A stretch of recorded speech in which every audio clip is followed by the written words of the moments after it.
Hello everyone, I hope you all are doing well. आज हम लोग टीपीए का रिवीजन कंटिन्यू करेंगे।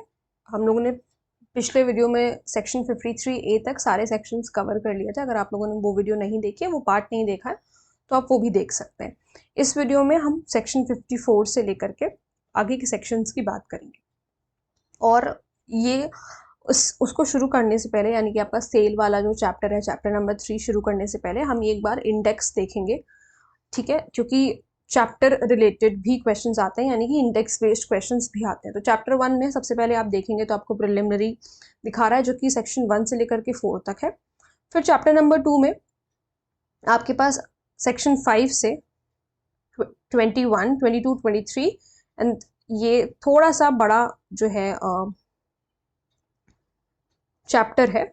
और ये जो 53A तक, जो ये आपका 53A तक ये जो चैप्टर है, चैप्टर नंबर 2, ये सबसे ज़्यादा इंपॉर्टेंट भी यही है, ठीक है?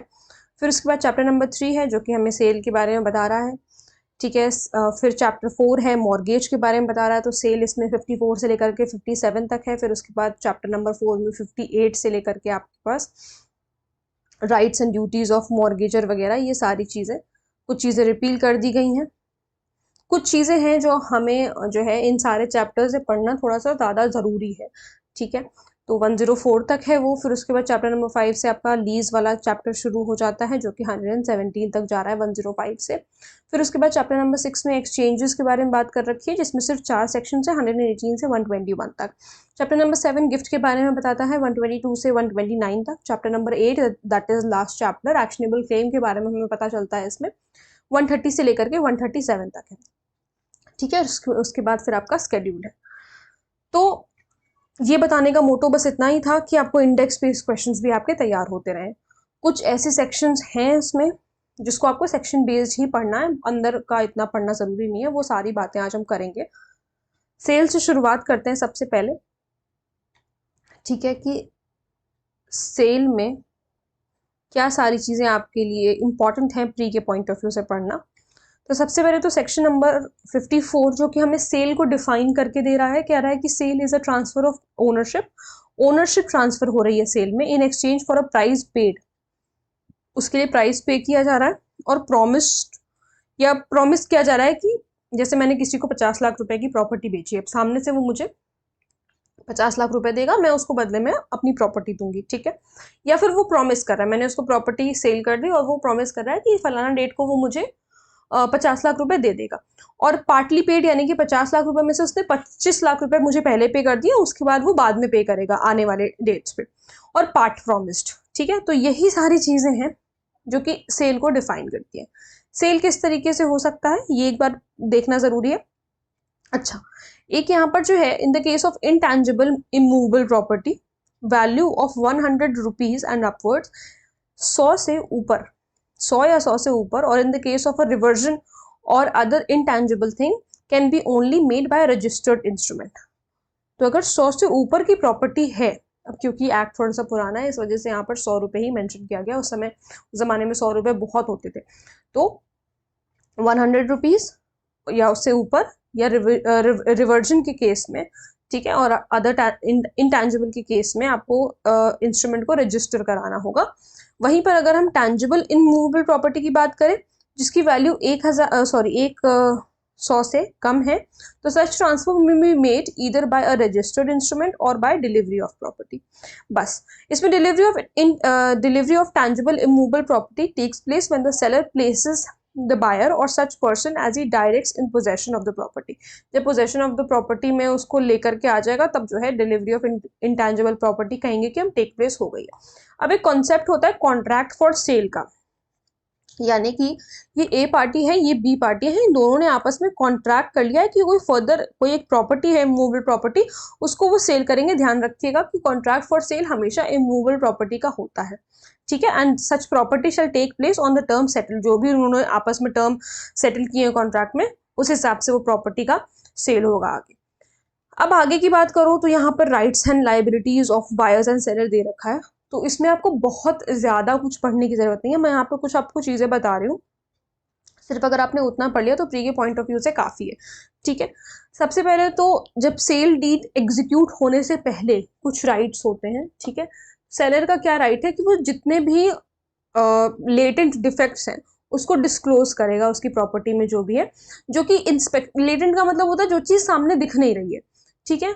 और अगर मेयर इंस्पेक्शन करेगा आपका ये बायर तो उसको नहीं समझ में आएगा, उसको नहीं पता चलेगा। तो सेलर का ये है ड्यूटी है कि वो सारी बातें जो है आपके बायर को बताएगा, ठीक है। और अगर कोई पेटेंट डिफेक्ट है प्रॉपर्टी में तो एक मैक्सिम है केविएट एम्प्टर, केविएट एम्प्टर, जिसमें कहते हैं ना बायर बी अवेयर, यानी कि अगर कोई ऐसा पेटेंट डिफेक्ट है, पेटेंट का क्या मतलब होता है, पेटेंट का मतलब है ऑन द फेस दिख रहा है कि कोई प्रॉब्लम है, जैसे अगर छत गिर रही है तो दिख रहा है ना बायर को कि छत गिर रही है, तो भाई वहां पर फिर लीगल मैक्सिम ये कैविएट एम्प्टर वाला अप्लाई हो जाएगा कि आपको ध्यान देना है, ठीक है, बायर को ध्यान देना है। यहाँ पे अगर आपको दिख रहा है तो फिर सेलर की कोई ड्यूटी नहीं बनती, ठीक है। जो भी सारे टाइटल डीड्स हैं, कोई अगर क्वेश्चंस आंसर करने हैं, सेलर सारे क्वेश्चंस आंसर करेगा प्रॉपर्टी से रिलेटेड और एक टाइटल भी देगा, ठीक है। और यही सारी चीजें हैं, उसके पास राइट है to take the rents till the ownership, ownership passes to the buyer. भाई जो भी रेंट, जब तक ओनरशिप ट्रांसफर नहीं हो जाती है बायर को तब तक तो आपके इसके पास राइट होगा ना सेलर के पास कि वो जो भी रेंट्स वगैरह हैं वही कलेक्ट करेगा, ठीक है। तो ये सारी चीजें, और एक बार जब सेल डीड एग्जीक्यूट हो गई तो उसके बाद, ये तो सेल डीड एग्जीक्यूट होने से पहले की बात हो रही थी, सेल डीड एग्जीक्यूट हो गई उसके बाद क्या होगा, उसके बाद the seller should deliver the possession. Obvious सी बात है, ये तो लॉजिकल भी अगर आप सोचो तो अगर मैं किसी को घर बेच रही हूँ तो भाई मुझे उसको पोजेशन देना पड़ेगा ना जब सेल डीड एग्जीक्यूट हो गई है तो, ठीक है। फिर उसके बाद जो भी टैक्सेस वगैरह हैं on the property up to the date of sale, has to discharge the property from the encumbrances and. देखो अगर मैं कोई अपनी प्रॉपर्टी बेच रही हूँ तो एनकम्ब्रेंसेस का मतलब होता है कि उस प्रॉपर्टी पर कोई भार नहीं होना चाहिए, कोई भी भार नहीं होना चाहिए, एज एन वो प्रॉपर्टी मॉर्गेज्ड नहीं होनी चाहिए, ठीक है। तो वो सारी चीजें जो है मुझे सेटल करनी होगी, यानी कि आपके सेलर को वो सारी चीजें सेटल करनी होगी जब एक बार सेल डीड एग्जीक्यूट हो गई है। यही सारी चीजें हैं। देखिए अब इसमें मैं सब कुछ नहीं आपको बता रही हूँ, सब कुछ नहीं पढ़ रही हूँ, क्योंकि ये कुछ चीजें जो आप अपने आप से पढ़ सकते हैं, इसमें ऐसा कुछ बहुत ज्यादा समझाने वाली चीज नहीं है, ठीक है। फिर उसके बाद जो है राइट्स और ड्यूटीज आपकी बायर की कौन सी हैं, तो भाई बायर की राइट्स एंड ड्यूटीज हैं कि जब परचेज कंप्लीट होने से पहले बायर भी जो है, जो भी मटेरियली चीजें हैं, जो भी मटेरियल इंपॉर्टेंट फैक्ट्स हैं जिससे ये पता चलेगा आपके सेलर को कि उसकी प्रॉपर्टी का जो प्राइस है वो इंक्रीज हुआ है, तो ये जो बायर का ड्यूटी है कि बताए वो कि ऐसा है, ठीक है। और बायर की ये भी ड्यूटी है कि वो एक पर्टिकुलर टाइम पे जो है पे करे, क्या बोलते हैं, जो भी पैसा पैसा देने को कहा गया है, ठीक है। और कॉन्ट्रैक्ट के टाइम पर बायर जो है वो यूजुअली अर्नेस्ट मनी पे करते हैं। यूजुअली ऐसा होता है, अर्नेस्ट का मतलब होता है एडवांस मनी, कि उसका मतलब बेसिकली ये देखो अर्नेस्ट मनी क्यों पे कराई जाती है, आप किसी को एडवांस इसलिए देते हो ताकि एक सिक्योरिटी की तरह हो जाए कि हाँ भाई, मतलब एक श्योरिटी टाइप की हो जाए कि हाँ मुझे पर्टिकुलर प्रॉपर्टी चाहिए, एक गारंटी टाइप की हो जाती है। जैसे हम कहते हैं, आप जैसे अगर आप कहीं घर लेने जाते हो, आप किराए पे भी लेने जाते हो, तो आजकल लोग एडवांस में पैसा मांगते हैं कि कुछ एडवांस जमा करा दो अगर बात पक्की है तो बेसिकली ऐसे समझ सकते हो कि बात पक्की करने के लिए जो है अर्नेस्ट मनी यूजुअली जमा कराई जाती है। तो वो सारी चीजें हैं, ठीक है। अगर ट्रांजैक्शन फेल हो जाता है through no fault of the buyer, buyer की कोई फॉल्ट नहीं है, तो उसको जो है अगर ट्रांजैक्शन मान लो फेल हो गया, मान लो सेलर ने मना कर दिया कि मुझे प्रॉपर्टी अपनी नहीं बेचनी है, तो यहाँ पर बायर की तो कोई गलती नहीं है, तो उसका ये जो अर्नेस्ट मनी जो उसने दिया था, जो एडवांस दिया था, वो वापस ले सकता है, ठीक है। But if it fails through owing to the buyer's default, earnest money may be forfeited by the seller. ये बात याद रखना। If the buyer has paid the price or an instalment of it but the transaction fails, he can get back the amount. Buyer ने कुछ price पे कर दिया या कोई इंस्टॉलमेंट वगैरह पे कर दिया, लेकिन अगर ट्रांजैक्शन कैंसिल हो गया है तो आपको पैसे वापस मिल जाएंगे। तो ये सारी चीजें हैं जो आपको यहाँ पर पता होनी चाहिए। चलो तो अब हम लोग आते हैं सेक्शन नंबर 56 पे, जो कि हमें मार्शलिंग के बारे में बताता है। यही जो मैं आप लोगों को एग्जांपल दूंगी, यही सेम एग्जांपल आप समझ सकते हो सेक्शन नंबर 81 के लिए भी। तो देखो क्या हो रहा है, मतलब बेसिकली ये जो मार्शलिंग वाला कॉन्सेप्ट है, इसके दो सेक्शन है टीपीए में, सेक्शन 56 एंड सेक्शन 81, ठीक है। अब देखो मार्शलिंग का क्या मतलब है। सबसे पहले मार्शलिंग को अगर हम लोग लेमैन लैंग्वेज में समझने की कोशिश करें तो मार्शलिंग मीन्स अरेंजिंग समथिंग, ठीक है, किसी चीज को अरेंज कर दिया। अब देखो ये कैसे हो रहा है, ए ने एक की मान लो 3 प्रॉपर्टी है एक्स वाई जेड, ठीक है, ये तीनों प्रॉपर्टी इसने मॉर्गेज कर रखी थी बी को, ठीक है, इसने ये तीनों प्रॉपर्टी मॉर्गेज कर रखी थी बी को, यही एक प्रॉपर्टी इसने सी को सेल कर दी, ठीक है, इसने ये जेड प्रॉपर्टी सी को सेल कर दी। यहां पर ये जो सी है ये मार्शलिंग कर सकता है, ठीक है, ये मार्शलिंग कर सकता है क्योंकि ये सब्सिक्वेंट परचेजर है, बाद में मतलब इसने प्रॉपर्टी सब्सिक्वेंटली आफ्टर परचेज करी है, तो यहाँ पर ये जो है ये रिक्वेस्ट कर सकता है मॉर्गेजर से कि वो अपनी जो डेट है वो सेटिस्फाई कर ले पहले इन दो प्रॉपर्टीज से एक्स और वाई से, और अगर इसके बाद भी अगर उसकी डेट सेटिस्फाई नहीं हो रही हो, नेसेसरी है, तभी वो इस जेड प्रॉपर्टी को टच करेगा। बस इतना ही कॉन्सेप्ट है, बहुत ज्यादा डिटेल में यहां से क्वेश्चन आता भी नहीं है, सेक्शन बेस्ड जो है इसकी इंपॉर्टेंस है, लेकिन कॉन्सेप्ट क्योंकि है तो समझाना जरूरी है कि मार्शलिंग आखिर में क्या होता है, ठीक है। तो उम्मीद है कि ये चीजें आपको समझ में आ गई होंगी। सेक्शन नंबर 57 इतना ज्यादा इंपॉर्टेंट नहीं है, इसको छोड़ के हम लोग आगे बढ़ते हैं जो हमारे लिए इंपॉर्टेंट है। अब हमारा चैप्टर नंबर 4 शुरू हो गया जो कि हमें मॉर्गेज के बारे में बताएगा कि मॉर्गेज क्या होता है, ठीक है।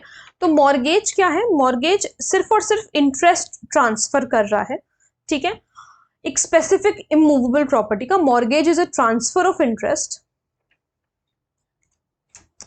एक second, a mortgage is a transfer of interest, interest का ट्रांसफर है in specific immovable property for the purpose of securing the payment of money advanced or to be advanced by way of loan, ठीक है। तो यहाँ पे तो हमें definition समझ में आ रही है। पर्पस क्या है बेसिकली इसका कि एक पेमेंट सिक्योर करी जा रही है लोन के द्वारा। तो इसमें कई सारे लोग हैं, मॉर्गेजर है, ट्रांसफरर को हम लोग मॉर्गेजर बोलते हैं, ट्रांसफरी को मॉर्गेजी बोलते हैं। प्रिंसिपल मनी जो होता है, principal money and interest of which payment is secured for the time being are called mortgage money and the instrument by which the transfer is effected, कोई instrument होगा ना, कोई इंस्ट्रूमेंट इस तरीके का होगा, इसको हम लोग मॉर्गेज डीड बोलेंगे। तो ये सारी चीजें हैं जो यहाँ पर आपको सेक्शन नंबर 58 में देखने को मिलेंगी। अभी 58 खत्म नहीं हुए क्योंकि इसमें आपको काइंड्स ऑफ मॉर्गेज भी देखने को मिलते हैं और ये काइंड्स ऑफ मॉर्गेज से सवाल बनता है। तो सिंपल मॉर्गेज सबसे पहले 58B में बताया हुआ है। तो सिंपल मॉर्गेज यहाँ पर बेसिकली क्या होता है, अब जो मैं बोलूंगी वो ध्यान से सुनना, ठीक है, बाकी अपने बैरक में आपको जो मार्क करना है, जो लग रहा है कि कीवर्ड है वो आप मार्क कर सकते हो। 58C में हमको, सॉरी 58B में हमें बताया गया सिंपल मॉर्गेज के बारे में। यहाँ पर मॉर्गेजर खुद को ही बाइंड कर लेता है कि वो मॉर्गेज मनी पे करेगा, एंड अगर और इस बात से भी अग्री कर लेता है कि अगर वो फेल हो गया ऐसा पे करने में तो मॉर्गेजी के पास राइट होगा कि वो उसकी प्रॉपर्टी को, जो प्रॉपर्टी उसने मॉर्गेज करी हुई थी, उसको सेल कर दे। अच्छा, एक और बात, मॉर्गेज को हम लोग गिरवी नहीं बोलते हैं, ये बहुत ही लेमैन लैंग्वेज है, मॉर्गेज को हम लोग बंधक बोलते हैं, ठीक है, मॉर्गेज को हम हमेशा बंधक बोलते हैं। इमूवेबल प्रॉपर्टी कभी भी गिरवी नहीं रखी जाती है, ठीक है, इमूवेबल प्रॉपर्टी का हमेशा बंधक होता है, पहली बात। तो फिर मूवेबल प्रॉपर्टी का क्या होता है? मूवेबल प्रॉपर्टी गिरवी रखी जाती है, जिसे आप प्लेज के नाम से भी जानते हैं। प्लेज होता है मूवेबल प्रॉपर्टी का, वो आपको पता है। मॉर्गेज हमेशा इमूवेबल प्रॉपर्टी का होता है जिसे हम बंधक बोलते हैं, लेकिन ऑर्डिनरी प्रूडेंट मैन जो है वो दोनों ही बातों को गिरवी बोलता है, गिरवी नहीं होता इसका मतलब, ठीक है। आगे बढ़ते हैं। तो मैंने आपको बताया सिंपल मॉर्गेज वही है जहां पर मॉर्गेजर आपको अपने आप को बाइंड कर लेता है कि वो मॉर्गेज मनी पे करेगा, और इस चीज से भी अग्री करता है कि अगर वो फेल हो गया पे करने में, अगर वो फेल हो गया पे करने में, तो मॉर्गेजी के पास राइट होगा कि वो उसकी प्रॉपर्टी सेल कर देगा, ठीक है। और यहाँ पर जो पोजेशन नहीं दिया जाता, सिंपल मॉर्गेज में पोजेशन नहीं दिया जाता है, ये बात याद रखना। 58C हमें कंडीशनल सेल के बारे में बता रहा है। इसमें बेसिकली मॉर्गेजर ऑस्टेंसिबली सेल कर देता है मॉर्गेज प्रॉपर्टी को, ठीक है, और कंडीशन बेसिकली वो ये लगा देता है कि अगर वो डिफॉल्ट ऑफ पेमेंट उसने किया, अगर उसने डिफॉल्ट ऑफ पेमेंट किया एक सर्टेन डेट, मान लो कि 1 जुलाई 2024 उसने समय मांगा कि 1 जुलाई 2024 को जो है मैं अपना पैसा तुम्हें दे दूंगा, लेकिन अगर वो अब इस पर्टिकुलर डेट पे पैसा नहीं देता है तो सेल जो है वो एब्सोल्यूट हो जाती है, सेल जो है वो एब्सोल्यूट हो जाती है, सेल शैल बिकम एब्सोल्यूट, ठीक है। और अगर ऐसी पेमेंट हो गई 1 जुलाई तक तो सेल वॉइड हो जाएगी, बस इतना ही जो है बताया गया है। यहाँ पर क्योंकि हम कह रहे हैं कि मॉर्गेज बाय कंडीशनल सेल है, तो पोजेशन यहाँ पर मिलता है, क्योंकि ऑस्टेंसिबली जो है मॉर्गेज प्रॉपर्टी को सेल किया जाता है, पोजेशन यहाँ पर मिलता है। फिर 58D में हमें यूज ऑफ फ्रक्चरी मॉर्गेज के बारे में बताया हुआ है। तो यहाँ पर जो हमारा मॉर्गेजी है वो पोजेशन रिटेन करके रखता है उस प्रॉपर्टी का, ठीक है, जब तक कि पेमेंट नहीं हो जाती है मॉर्गेज मनी की, और जो भी सारे रेंट्स वगैरह हैं वो रिसीव कर सकता है, जो भी रेंट्स प्रॉफिट्स हैं। मान लो अगर बंदे ने मॉर्गेजर ने अगर अपनी प्रॉपर्टी किराए पर चढ़ाई हुई थी और तब उसने अगर मॉर्गेज कर दिया, तो वहां से जो रेंट है वो मॉर्गेजर के पास नहीं जाएगा, वो मॉर्गेजी के पास जाएगा, ठीक है। यहाँ पर भी पोजेशन जो है उसको मिल जाता है, ठीक है, मॉर्गेजी को यूज ऑफ फ्रक्चरी मॉर्गेज में। तो ये जो मैं बता रही हूँ पोजेशन मिल जाता है, पोजेशन नहीं मिलता, ये आप अपनी बेरक्स में लिखते चलिए कि कहाँ पर पोजेशन मिल रहा है, कहाँ पर पोजेशन नहीं मिल रहा है।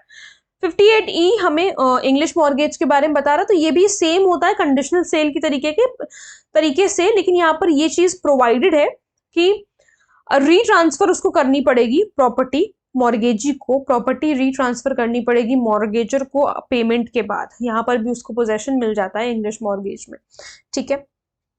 यहाँ पर जो हम बात कर रहे हैं कि पोजेशन मिल जाता है, पोजेशन मिल जाता है, ये हम मॉर्गेजी के पोजेशन की बात कर रहे हैं, ठीक है। हम मॉर्गेजी के पोजेशन की बात करें कि उसको पोजेशन मिल जाता है प्रॉपर्टी का, ठीक। फिर 58F जो है बाय टाइटल डीड के बारे में बात कर रहा है। तो टाइटल डीड से मतलब टाइटल डीड्स रखवा ली जाती हैं और वो माना जाता है कि मॉर्गेज हो गया। So where a person in any of the following towns, ये होता बेसिकली कहाँ है, कैलकाटा, मद्रास एंड बॉम्बे में, ठीक है। And in any other town जहां पर state government official gazette notification निकाल करके स्पेसिफाई कर दे, तो वहां पर भी हो जाता है। डिलीवर्स टू क्रेडिटर और is agent documents of title, of जो भी टाइटल के जो डॉक्यूमेंट्स है उसको डिलीवर करना पड़ता है। बेसिकली हो क्यों रहा है, ये एक सिक्योरिटी क्रिएट कर रहे हैं ये, ठीक है, भागे ना पैसा लेकर के। फिर एनोमलस मॉर्गेज का मतलब है कि एक ऐसा मॉर्गेज जो सिंपल भी नहीं है, मतलब इसके ऊपर जितने भी मॉर्गेज दे रखे हैं वो सारे मॉर्गेज में से कोई भी नहीं है, तो उसे हम लोग यूज ऑफ फ्रक्चरी मॉर्गेज कहेंगे। पोजेशन, यहाँ पर पोजेशन की अगर हम बात करें तो जिस तरीके का नेचर होगा मॉर्गेज का, उस हिसाब से पोजेशन मिलेगा। अब इसके बाद कोई सेक्शन इंपॉर्टेंट नहीं है।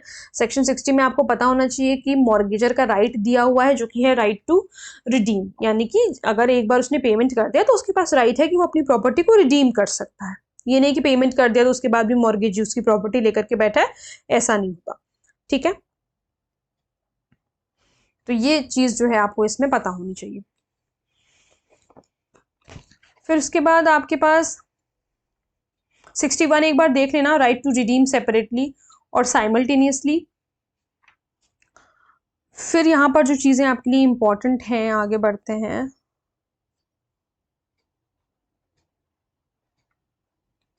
मॉर्गेजर्स पावर टू लीज, ये फोरक्लोजर वाला राइट जो है, फोरक्लोजर का मतलब पता है ना, फोरक्लोजर का जो राइट है वो मॉर्गेजी के पास होता है, ठीक है। ये मॉर्गेजी के पास राइट होता है। ये राइट होता क्या है, ये राइट बेसिकली जब मॉर्गेजी जो है रिडेम्पशन का राइट जब वो रुकवाना चाहता है कोर्ट में जाकर के, तब वो जो है उसे फोरक्लोजर का राइट मिलता है। बेसिकली जब डिक्री आप कहो कि मॉर्गेजी के फेवर में आ जाती है, तो उसे राइट फोरक्लोजर का मिल जाता है, ठीक है।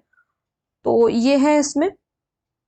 अच्छा, ये यहाँ पर to authorise any mortgagee other than mortgagee by conditional sale, exception है यहाँ पर, conditional sale or a mortgage under a anomalous mortgage. तो कंडीशनल सेल में ऐसा नहीं होता और एनुमलस मॉर्गेज में आपको फोरक्लोजर का राइट नहीं मिलता, ठीक है। तो ये एक चीज याद रखना। बाकी अपॉइंटमेंट ऑफ रिसीवर कौन से सेक्शन में दे रखा है, बस इतना पता होना चाहिए, दैट इज इनफ। मॉर्गेज और मॉर्गेजी की क्या राइट है, अगर आप पढ़ते हो तो ठीक है, नहीं तो इतना ज्यादा कुछ इंपॉर्टेंट नहीं है, पढ़ना कि नहीं पढ़ना जरूरी ही है, इट्स नॉट दैट इंपॉर्टेंट। आगे बढ़ते हैं हम लोग लीज की तरफ अभी। बाकी इसमें यहाँ पर और कुछ, हाँ 92 में आपका सबरोगेशन का राइट है, ये याद रखना। 92 में सबरोगेशन दे रखा है, ये चीज याद रखना, ठीक है। और 100 में चार्जेस के बारे में बता रखा है, ये याद रखना है। फिर उसके बाद आगे आओगे तो आपको लीज का चैप्टर दिखेगा, चैप्टर 5 लीजेस ऑफ इमूवेबल प्रॉपर्टी। जितना मैं बता रही हूँ अगर आपने उतना पढ़ लिया है टीपीए में तो that is enough, completely enough for pre. ठीक है, प्री के पॉइंट ऑफ व्यू से इतनी सारी चीजें काफी हैं, इनफैक्ट बहुत है। ठीक है, चैप्टर नंबर 5 में हमें लीजेस ऑफ इमूवेबल प्रॉपर्टी के बारे में बता रहा है। तो लीज जो है सेक्शन नंबर 105 में डिफाइंड है। लीज इमूवेबल प्रॉपर्टी की लीज होती है जहां पर राइट टू एंजॉय ट्रांसफर किया जाता है। ठीक है, जहां पर हम देखते हैं कि 10 साल के लिए किसी को लीज पे दे दिया, या 5 साल के लिए किसी को 3 साल के लिए लीज पे दे दिया, उस तरीके की चीजें। ठीक है, made for a certain time के लिए होता है। एक्सप्रेस और इम्प्लाइड कैसे भी हो सकता है, और इन परपेचुइटी भी हो सकता है। परपेचुइटी भी यहाँ पर लीज में हो सकता है। In consideration of price paid or promised or of money, a share of crop, service or any other thing of value, कोई भी ऐसी चीज जो भी वैल्यू रखती है, to be rendered periodically or on specified occasion, या तो पीरियोडिकली उसका पेमेंट हो रही है, स्पेसिफाइड ओकेजन पर उसका पेमेंट हो रहा है to the transfer by the transferee who accepts the transfer on such terms। मतलब जिस भी टर्म्स पे ये दोनों लोग आपस में अग्री करेंगे उस हिसाब से काम होगा। Lessor, lessee, premium and rent define. The transferor is called the lessor. ध्यान रखना, ट्रांसफरर का मतलब लेसर होता है। कभी कभी छोटी छोटी चीजें भी पूछ ली जाती हैं। And the transferee is called the lessee. The price paid, the price is called the premium. जो प्राइस है बीच में वो प्रीमियम कहलाता है। And the money, share, service or other thing to be so rendered is called the rent. ठीक है, फिर उसके बाद सेक्शन 106 है। तो इसमें 106 में कुछ चीजें हैं जो कि पता होनी चाहिए, इसको हम लोग एक बार पढ़ते हैं। कि in the absence of contract और लोकल लॉ और यूसेज टू द कॉन्ट्री, अगर ये सारी चीजें नहीं है कॉन्ट्री में, अ लीज ऑफ इमूवेबल प्रॉपर्टी, यहाँ से अ lease of immovable property for agriculture और मैन्युफैक्चरिंग पर्पसेस। जो एग्रीकल्चरल और मैन्युफैक्चरिंग पर्पस के लिए अगर कोई प्रॉपर्टी लीज पर दे रखी है, तो हम मानेंगे शैल be deemed from year to year terminable. मतलब ईयर टू ईयर वो खत्म होती रहेगी। टर्मिनेबल का मतलब खत्म होती रहेगी ऑन द पार्ट ऑफ इधर lessor or lessee by 6 months notice. Notice कितने दिन का देना है? 6 महीने का नोटिस देना है। And a lease of immovable property for any other purpose, और अगर कोई किसी और पर्पस के लिए है तो shall be deemed to be a lease from month to month. Month to month होगा, मतलब यहाँ पर पैसा देने की बात है जब रेंट देने की बात होती है तो। ठीक है, from month to month, terminable on the part of इधर lessor to lessee by 15 days notice. ठीक है, नहीं, टर्मिनेबल का मतलब होता है एंड होना। तो देखो एक बार फिर से समझो, पैसा वैसा नहीं। देखो अगर एग्रीकल्चरल पर्पसेस की बात करें, एग्रीकल्चर या मैन्युफैक्चरिंग पर्पस की बात करी जा रही है, तो लीज का जो सिस्टम है वो ईयर टू ईयर एंड होता रहेगा, ईयर टू ईयर चलेगा, लेसर या लेसी के दोनों के बिहाफ पे किसी पे भी। ठीक है, और 6 months का नोटिस यहाँ पर नेसेसरी हो। यहाँ पर कितना नोटिस है? 15 दिन का नोटिस है। ठीक है, then notwithstanding anything contained in any other law, the period mentioned in subsection 1 shall commence from the, कब से commence होगा? From the date of receipt of notice। ठीक है, जिस दिन रिसीट मिली है नोटिस की, तब से जो है कमेंस होगा। और notice under subsection 1 shall be deemed to be invalid merely because the period mentioned therein falls short of the period specified under that subsection, whether a suit or proceedings filed after the expiry of the period mentioned in that subsection। यहाँ पर एक चीज और याद रखो कि must be in writing होना चाहिए। ठीक है, जो भी नोटिस वगैरह, जो ये जो नोटिस है ये इन राइटिंग होनी चाहिए। और फिर वही वाला सिस्टम है जिस समन्स वगैरह भेजे जाते हैं बाय और on behalf of person giving, either sent by post, party who is intended to be bound by it, or tender to be delivered personally to such party or to one of his families or residents or servants at his residence। यहाँ पे family और servants भी included हैं। और if such tender or delivery is not practicable, अगर नहीं हो पा रहा, नहीं पहुंचा पा रहे नोटिस, तो एक conspicuous part पे जो है उसे अफिक्स कर दिया जाए। ठीक है, फिर उसके बाद लीज किस तरीके से होती है ये एक बार देख लेना हम लोग। एक बार राइट्स एंड देख क्या लेना, मैं बता दे रही हूँ सेक्शन 107 से, क्योंकि क्वेश्चन आते हैं। So lease of immovable property from year to year or for any term exceeding 1 year, reserving a yearly rent can be made only by a registered instrument से ही होगा। All the leases of immovable property may be either by, चाहे तो registered agreement से, instrument से हो सकता है, या फिर ओरल इंस्ट्रूमेंट से हो सकता है, accompanied by the delivery of possession। Where a lease of immovable property is made by registered instrument such instrument, or where there are more instruments than one, each such instrument shall be executed by both the lessor and the lessee। ठीक है, इतना इसमें बस ध्यान रख लो। उसके बाद जो राइट्स एंड ड्यूटीज हैं लैंडलॉर्ड की क्या, देखो लैंडलॉर्ड की यानी कि यहाँ पर लेसर की बात हो रही है। तो अगर कॉन्ट्रैक्ट नहीं किया है दोनों ने आपस में, in the absence of the contract of contrary, ठीक है, तब तब क्या राइट्स एंड ड्यूटीज हैं, लेसर को जो भी अपने लेटेंट डिफेक्ट्स वगैरह हैं प्रॉपर्टी के वो डिस्क्लोज करने होंगे। वही सेम चीज़ है जो हम लोग सेल में भी पढ़ के आए हैं। वो बाउंड है पोजेशन डिलीवर करने पर, जब लेसी रिक्वेस्ट करे। और उसको ये चीज़ भी ध्यान देनी होगी, लेसर को ये चीज़ भी ध्यान देनी होगी कि क्या जो लेसी है वो सही से प्रॉपर्टी इंजॉय कर पा रहा है या नहीं कर पा रहा है। ठीक है, ये उसका जो है ड्यूटी है कि वो सही से देखे। फिर टेनेंट की क्या राइट्स एंड ड्यूटीज हैं, तो अगर प्रॉपर्टी डिस्ट्रॉय हो गई है by the act of war, यानी कि कोई मान लो भूकंप वगैरह आ गया है, आग लग गई है, तो कोई वायलेंस वगैरह है आर्मी की तरफ से, कुछ भी है, आर्मी की तरफ से नहीं वायलेंस है, मतलब वायलेंस वगैरह है मॉब की तरफ से, भीड़ की तरफ से, मान लो कोई वायलेंस वगैरह हो गया है, तो लेसी जो है वो लीज को एंड कर सकता है। ठीक है, ये आपको पता होना चाहिए। और अगर लेसर ने जो रिपेयर्स हैं वो नहीं करवाए हैं, यानी कि लैंडलॉर्ड ने अगर रिपेयर्स नहीं कराए हैं जो उसको कराने चाहिए थे, जो उसकी जिम्मेदारी थी कराने का, बट उसने नहीं कराया, the lessee may make themselves and then deduct the expenses. वो खुद से करा सकता है, लेसी खुद से करा लेगा और उसके बाद जो भी एक्सपेंसेस हैं उसके रेंट से वो काट लेगा जो उसको देना है। अगर लेसर जो है वो टैक्स नहीं पे करता है, फेल हो जाता है टैक्स पे करने में, तो लेसी जो है पे कर देगा। उसके बाद वही चीज है कि वो अपने रेंट से डिडक्ट कर सकता है, कर क्या सकता है, वो कर ही लेगा रेंट से डिडक्ट।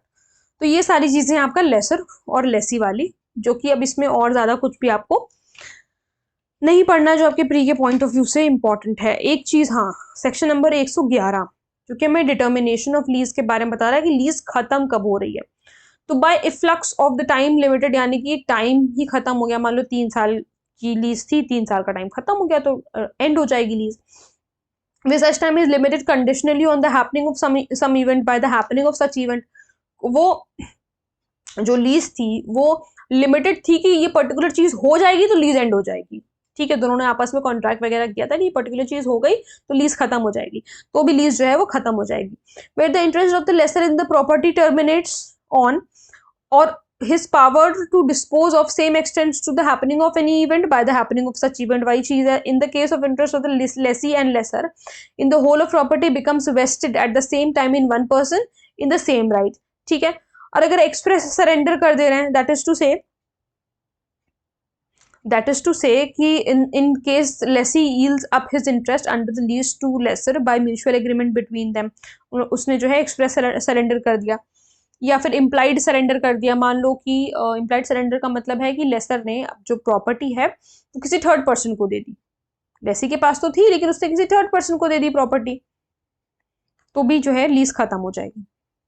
बाय फोर फीचर, ये एक बार पढ़ लेना बाय फोर फीचर वाला। फिर उसके बाद on the expiration of notice to determine the lease, आप मतलब नोटिस ही एक्सपायर हो गया, आपको कहा गया था कि आपको ये चीज पर्टिकुलर इमूवेबल प्रॉपर्टी खाली करनी है बट आपने नहीं करा। ठीक है, आपको नोटिस दिया गया था और नोटिस का ही एक्सपायरेशन हो गया लीज को डिटरमाइन करने का। Or to quit or to intention of quit the property lease duly given by one party to the other, तो लीज डिटरमाइन हो जाएगी। ये आपके मेंस के पॉइंट ऑफ व्यू से बहुत इंपॉर्टेंट है, 111। ठीक है, प्री में तो मुझे नहीं पता कि सवाल बनते या नहीं बनते, देखा नहीं मैंने, लेकिन मेंस के लिए इंपॉर्टेंट है। ठीक है, फिर उसके बाद आगे बढ़ेंगे। इसके बाद यहाँ पे ये सारी चीजें कुछ भी इंपॉर्टेंट नहीं है, हम लोग एक्सचेंज की तरफ बढ़ते हैं, चैप्टर नंबर 6 पे। एक्सचेंज डिफाइंड है कि when two persons mutually transfers the ownership, यानी बेसिकली एक्सचेंज का मतलब तो नाम से ही समझ में आ रहा है कि ये घर है ए का, ये दूसरा घर है बी का, इन दोनों ने आपस में घर एक्सचेंज कर लिए। ठीक है, तो नीदर थिंग और both things being money only. देखो यहां पर क्या कह रहा है, इसका क्या मतलब है इस लाइन का, इस लाइन का ये मतलब है कि जो दे रहे हो उसके बदले में वही होना चाहिए। अगर पैसा भी दे रहे हो तो पैसे के बदले में पैसा ही एक्सचेंज होना चाहिए, घर दे रहे हो तो घर के बदले में घर ही एक्सचेंज होना चाहिए। ये नहीं कि आप घर दे रहे हो तो सामने वाला पैसा दे रहा है, ऐसा नहीं होना चाहिए। अगर ये चीज होगी, अगर आप घर दे रहे हो सामने वाला पैसा दे रहा है, तो वो तो फिर सेल में चला जाएगा, ना, वो नहीं चाहिए अपने को, वो फिर एक्सचेंज थोड़ी ना कहलाएगा। एक्सचेंज वही है कि जो चीज आप ट्रांसफर कर रहे हो सामने वाला बंदा भी वही ट्रांसफर कर रहा है, तो उसे हम एक्सचेंज कहते हैं। ठीक है, A transfer of property in completion of such an exchange can be made only in manner provided for the transfer of property। जो मैनर प्रोवाइडेड है उसी तरीके से होगा। ठीक है, सेक्शन 118 में ये बताया। फिर सेक्शन 120 में देख लो कि राइट्स एंड लाइबिलिटीज पार्टीज की वही उसी तरीके से होंगी जो कि बायर और सेलर की होती है। ये पूछ लिया जाता है कि किस तरीके से राइट्स एंड लाइबिलिटीज होंगी। सेक्शन बेस्ड भी इंपॉर्टेंस है वैसे भी। Exchange of money on an exchange of money each party thereby warrants the genuineness of the money given by him. ठीक है, अब आओ चैप्टर नंबर 7 पे, gift. So gift is a transfer of certain existing movable or immovable property made voluntarily and without consideration, बगैर consideration के। जैसे मैंने कल को अपना घर अगर किसी मेरे फ्रेंड को अगर गिफ्ट कर दिया, ठीक है, गिफ्ट के फॉर्म में दे दिया, तो यहाँ पर वो मुझे सामने से कोई कंसिडरेशन नहीं दे रहा, तो गिफ्ट का मतलब ये है कि वो विदाउट कंसिडरेशन हो रहा है। ठीक है, by one person called the donor, जो दे रहा है वो डोनर कहलाएगा, जिसको जा रहा है ये पर्टिकुलर प्रॉपर्टी वो डोनी कहलाएगा, यानी कि देने वाला डोनर कहलाएगा, जिसको गिफ्ट हो रही है प्रॉपर्टी वो डोनी कहलाएगा। ठीक है, एक्सेप्टेड बाय और on behalf of the Downey. ठीक है, और जो भी उसके बिहाफ पर भी अगर एक्सेप्ट कर रहा है तो वो भी पर्सन डोनी कहलाएगा। अब एक्सेप्टेंस किस तरीके से होगी, तो such acceptance must be made during, अच्छा ये चीज बहुत ज्यादा इंपॉर्टेंट है यहाँ पर, ये जो गिफ्ट है ये लाइफ टाइम के, डोनर के लाइफ टाइम पर ही होना चाहिए। अगर डोनी के मरने के बाद, if the donee dies before acceptance, the gift is void. Such acceptance must be made during the lifetime of the donor and while he is still capable of giving, जब तक वो capable है देने के लिए तब तक ही जो है आपका ये गिफ्ट वैलिड रहेगा। अगर जो है एक्सेप्टेंस से पहले अगर उसकी मृत्यु हो जाती है तो फिर जो है that particular gift is wide.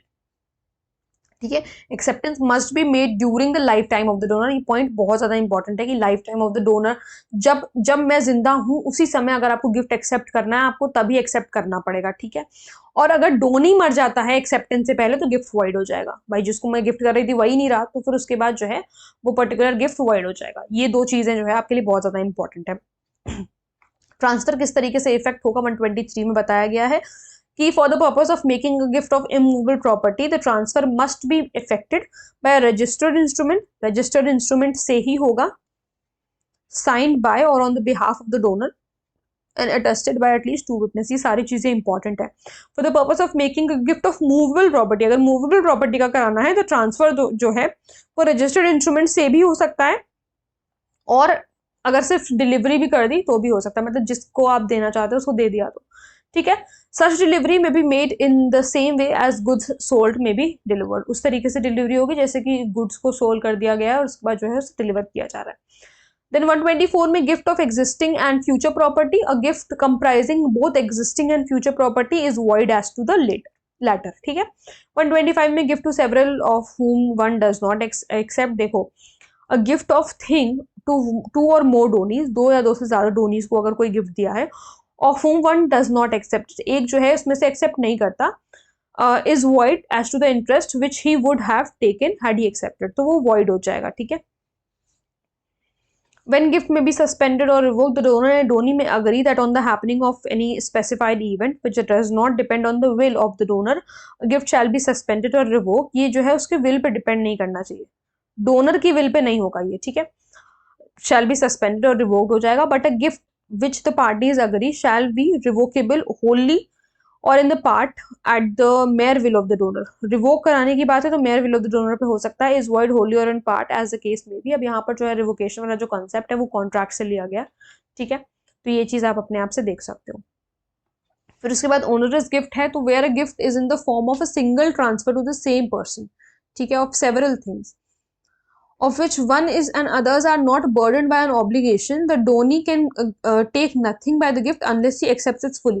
भाई अगर एक्सेप्ट करना है तो कई सारे अगर गिफ्ट हैं तो अगर एक्सेप्ट करना है, जैसे कई सारे ट्रांजैक्शन है एक ही गिफ्ट में, अगर कई सारे ट्रांजैक्शन है तो एक्सेप्ट करना है तो आपको पूरा एक्सेप्ट करना पड़ेगा और अगर रिजेक्ट करना है तो पूरा ही रिजेक्ट करना पड़ेगा।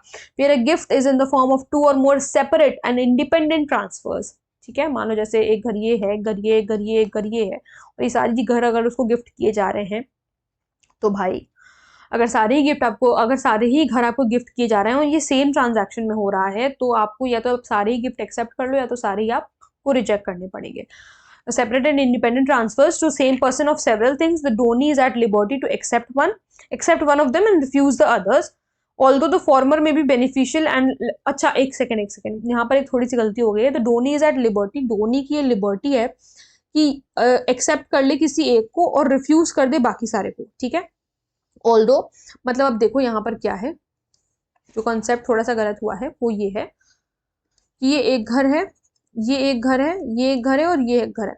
मान लो कि वो सिर्फ ये वाला घर, मान लो कि वो सिर्फ ये वाला घर चाहता है तो सिर्फ वो ये वाला घर एक्सेप्ट कर सकता है, बाकी सबको वो रिफ्यूज कर सकता है। इन तीनों को वो चाहे तो वो रिफ्यूज कर सकता है, ठीक है।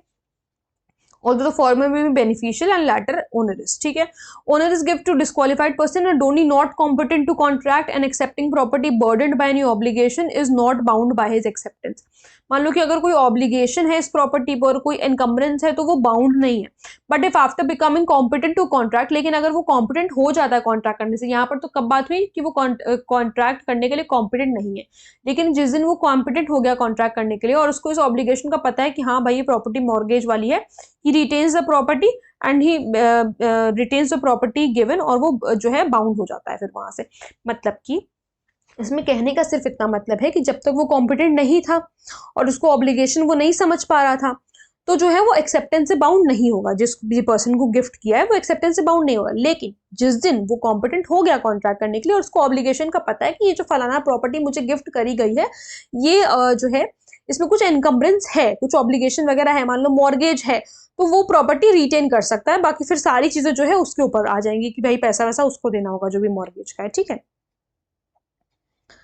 फिर उसके बाद 128 में यूनिवर्सल डोनी है, तो सब्जेक्ट टू द प्रोविजंस, ये कई बार ऐसे सेक्शन बेस्ड भी पूछा जाता है। Where a gift consist of the donor's whole property and the donee, sorry the donee होगा यहाँ पर, द डन लिखा हुआ है, एक मिनट, डन कैसे हो सकता है, हाँ, the donee is personally liable, यहाँ पर गलत लिखा हुआ है। The donee is personally liable for all the debts, वही बात यहाँ पर करी गई है कि सब्जेक्ट टू द प्रोविजंस। देखो 127 को ध्यान में रख के कहा गया है कि जब डोनर की सारी प्रॉपर्टी डोनी के पास गई है तो वो सारे डेट्स या जो भी लाइबिलिटीज हैं उस प्रॉपर्टी पर, चाहे वो मॉर्गेज पर हो या उसके ऊपर कोई चार्ज जगह कुछ भी हो, वो सारी चीजें जो है उसी एक्सटेंट तक of the donor at the time of the gift to the extent of the property comprise there, उसी एक्सटेंट तक उसको पे करने होंगे जितना जो है वो अपनी उस जो प्रॉपर्टी उसको गिफ्ट में मिली है वो वहां से वो करा सकता है। अरे जैसे लीगल रिप्रेजेंटेटिव का नहीं होता कि सीपीसी में आपने पढ़ा होगा लीगल रिप्रेजेंटेटिव के बारे में कि जितनी प्रॉपर्टी जो है उसके हाथ में आई है उतनी ही प्रॉपर्टी के लिए वो लाइबल होता है, उतनी प्रॉपर्टी के लिए वो लाइबल होता है, उससे ज्यादा जो है वो नहीं पे करेगा, ठीक है। तो वही सेम चीज यहाँ पर भी है, जितनी मान लो 1 2 3 प्रॉपर्टी अगर उसको मिली है, इन तीनों प्रॉपर्टीज पर जो चार्ज है, मान लो कोई अगर मान लो तीनों प्रॉपर्टीज ही मॉर्गेज थी और वो प्रॉपर्टी जो है उसको गिफ्ट कर दी गई है, तो ये जो है सिर्फ जो डेट और लाइबिलिटी जो भी चुकता करनी है वो इन्हीं 3 प्रॉपर्टीज से करेगा, वो अपने आप से कोई पैसा नहीं लगाएगा। बस इतनी सी बात जो है इसमें कही गई है। फिर यहाँ पर जो है मॉर्टिस कॉजा और मॉमडम लॉ को जो है इसमें हटा दिया गया है, मतलब सेव कर दिया गया है, ठीक है। फिर उसके बाद चैप्टर नंबर 8 है जो आपको एक्शनेबल क्लेम के बारे में बताता है। मैंने आप लोगों को कहा था कि एक्शनेबल क्लेम की जो हम लोग लास्ट पार्ट में बात करेंगे। तो एक्शनेबल क्लेम क्या होता है, तो एक्शनेबल क्लेम का क्या मतलब है, नाम से ही वैसे यहाँ पर समझ में आता है। यहाँ पर देखो क्लेम हो रहा है किसी डेट का जो कि एक अनसिक्योर्ड डेट है, जो कि एक अनसिक्योर्ड डेट है, मतलब अनसिक्योर्ड का मतलब है कोई सिक्योरिटी वगैरह नहीं दे रखी थी, ठीक है। इमूवेबल प्रॉपर्टी का हो सकता है, ठीक है। हाइपोथेटिकेशन का हो सकता है, प्लेज का भी हो सकता है, ठीक है। Pledge of immovable property, sorry pledge of movable property, ठीक है। सो that is to say कि claim to any beneficial interest in the movable property not in the possession either actual or constructive of the claimant। actionable claim का ये मतलब है कि कोई पैसा, जैसे मान लो 50,000 रुपये अगर मैंने किसी को दिया, सामने से मैंने उससे कोई सिक्योरिटी वगैरह नहीं रखवाई है, ना उससे मैंने कुछ भी नहीं रखवाया उससे, बस उसको ऐसे ही मैंने 50,000 रुपये दे दिया, तो दैट पर्टिकुलर क्लेम मैं जाकर के कोर्ट में केस कर सकती हूँ, सिविल कोर्ट में। कहाँ कर सकती हूँ, सिविल कोर्ट में। मैं उसके ऊपर जाकर के उसको ये पर्टिकुलर चीज़ क्लेम कर सकती हूँ कि उन्होंने मुझे मेरे से 50,000 रुपये लिए थे लेकिन उसको वापस नहीं लौटाया है। एक चीज़ तो ये हो गई। दूसरी चीज़ ये कि ये जो अमाउंट है, ये अमाउंट सर्टेन होना चाहिए, बहुत ज़्यादा ज़रूरी है। अनसर्टेन अमाउंट नहीं होना चाहिए, तो फिर एक्शनेबल क्लेम का सिस्टम नहीं चल पाएगा। सर्टेन होना चाहिए, मतलब आपको पता होना चाहिए कि आपने कितना पैसा दिया है। कुछ भी नहीं है ऐसे कि आप पता ही नहीं कितना पैसा दिया था, तो ऐसा कुछ नहीं चलता, ठीक है। फिर उसके बाद इसमें सेक्शन 130 तो पढ़ना ही है, ट्रांसफर ऑफ एक्शनेबल क्लेम। 134 एक बार देख लेना, मॉर्गेज डेट के बारे में जो कि बता रहा है, ठीक है। फिर उसके बाद 136 है जो कि इनकेपेसिटी, ये पूछा जाता है incapacity of offers connected with court of justice. तो कोई भी जज, लीगल प्रैक्टिशनर या जो ऑफिसर है connected with any court of justice, वो कोई अगर एक्शनेबल क्लेम उनके पास आया है तो वो पर्टिकुलर जो है उसमें कोई क्या बोलते हैं, खरीद वरीद नहीं सकते उसको या उसको ले नहीं सकते। शैल बाय और traffic in or stipulate for agree to receive any share, इस तरीके का वो काम नहीं करेंगे कोई भी जज या लीगल प्रैक्टिशनर। मतलब यहाँ पर जजेस को भी मना कर दिया गया है, एडवोकेट्स को भी मना कर दिया गया है, और जो भी कोई ऑफिसर है वो is connected with the court of justice, अगर आपके कोर्ट में ये मामला आया है एक्शनेबल क्लेम का, तो आप वहां पर जाकर के आप खुद इस प्रॉपर्टी को नहीं खरीद लेंगे, ठीक है। तो ये सारी बात जो है इसमें बताई गई। फिर 137 में भाई saving of negotiable instrument act के बारे में बताया गया।